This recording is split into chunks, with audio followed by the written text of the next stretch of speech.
नमस्कार। आज हामी नेपाली शेयर बजारको एउटा एकदमै तातो विषयमा कुरा गर्दैछौँ। भर्खरै लिस्ट भएका आइपिओहरू सेकेन्डरी मार्केटमा आएपछि लगानीकर्ताहरूमा एउटा ठूलो कन्फ्युजन छ कि नाफा बुक गरिहाल्ने कि अझै मूल्य बढ्छ भनेर होल्ड गर्ने। ल आउनुहोस् यसलाई अलिक गहिराईमा गएर हेरौँ न त। यो लिस्टमा पहिलो नाम छ शिखर पावर डेभलपमेन्ट। आज वैशाख 10 गते यसको पर्फर्मेन्स त साँच्चै गजबकै रह्यो। अब यो स्लाइडमा भएको कुरा साँच्चै रोचक छ। शिखर पावरको शेयर मूल्य आज ठ्याक्कै 14.9%ले बढ्यो, जसलाई हामी पोजिटिभ सर्किट भन्छौँ, र प्रति किता 810 रुपैयाँ 10 पैसामा बन्द भयो। र सबैभन्दा ध्यान दिनुपर्ने कुरा के हो भने आज जम्मा 1640 किता मात्र कारोबार भयो। यसले के देखाउँछ? बजारमा बेच्न चाहने मान्छे कति कम छन् र किन्न चाहनेहरूको चाप कति धेरै छ भन्ने कुरा एकदमै प्रष्ट हुन्छ। त्यसो भए अब के गर्ने त? हेर्नुस्, विश्लेषण अनुसार अहिलेको लागि यसलाई स्ट्रङ होल्ड गर्न सुझाव दिएको छ। बजारको ट्रेन्ड हेर्दा यसको मूल्य 1000 देखि 1200 रुपैयाँसम्म पुग्न सक्ने सम्भावना देखिन्छ। तर एउटा कुरा चाहिँ ख्याल गर्नुपर्छ है, आउने दिनहरूमा बजारमा यसको सप्लाई बढ्न सक्छ। त्यसैले यो दीर्घकालीन लाभांशको लागि होल्ड गर्ने कम्पनी भने होइन। ल आज पोजिटिभ सर्किट हान्ने अर्को कम्पनी हो पाल्पा सिमेन्ट इन्डस्ट्रिज। यसको प्रदर्शन पनि निकै बलियो रह्यो। शिखर पावर जस्तै पाल्पा सिमेन्टले पनि आज 14.9% को सर्किट हान्यो र यसको मूल्य 844 रुपैयाँ 70 पैसा पुग्यो। तर यहाँ एउटा फरक छ। कारोबार सङ्ख्या अलि बढी 4760 किता। यसले केही लगानीकर्ताहरूले नाफा बुक गर्न सुरु गरिसकेको हल्का सङ्केत दिन्छ।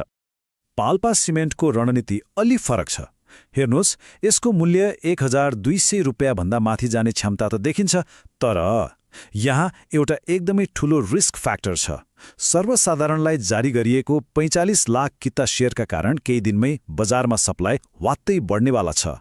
हुन त कम्पनीको वित्तीय अवस्था राम्रो छ, भविष्यमा थोरै लाभांश पनि देला। तर त्यो बढ्दो सप्लाईलाई ध्यानमा राख्दा केही दिनको कारोबारपछि बेच्नेबारे सोच्नु नै बुद्धिमानी हुन सक्छ। ल अब अलिकति फरक कथा भएका कम्पनीहरूतर्फ लागौँ। सबै आइपिओको यात्रा सधैँ उकालो मात्र हुँदैन। यी ती कम्पनीहरू हुन् जसको मूल्य उच्च बिन्दुमा पुगेर अहिले ओह्रालो लाग्न थालेको छ। यो श्रेणीमा पहिलो कम्पनी हो hotel forest inn. Back to back circuit हानेपछि यसको ट्रेन्ड अहिले ठ्याक्कै उल्टिएको देखिन्छ।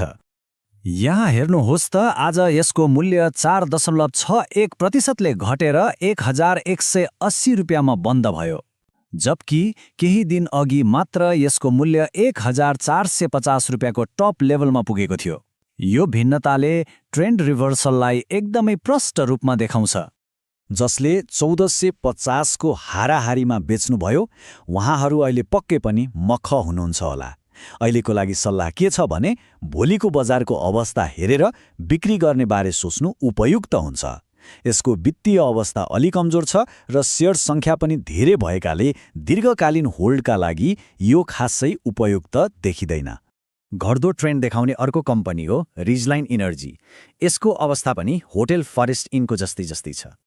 रिजलाइन एनर्जीको मूल्य आज 5.33%ले घटेर 1279 रुपैयाँ 90 पैसामा झरेको छ र आज यसको 88,000 भन्दा बढी किता कारोबार भएको छ, जसले बजारमा बिक्रीको चाप राम्रैसँग बढेको सङ्केत गर्छ। यहाँ पनि रणनीति उस्तै नै देखिन्छ। यदि यो घट्दो ट्रेन्ड जारी रह्यो भने बिक्री गर्ने बारे सोच्नुपर्ने हुन्छ। यसको पनि वित्तीय अवस्था बलियो छैन र भविष्यमा लाभांश पाउने सम्भावना एकदमै कम छ। त्यसैले यसलाई पनि लङ टर्म होल्डका लागि सिफारिस गरिएको छैन। र अन्त्यमा एउटा महत्त्वपूर्ण प्रश्न छोडेर जाँदैछौँ।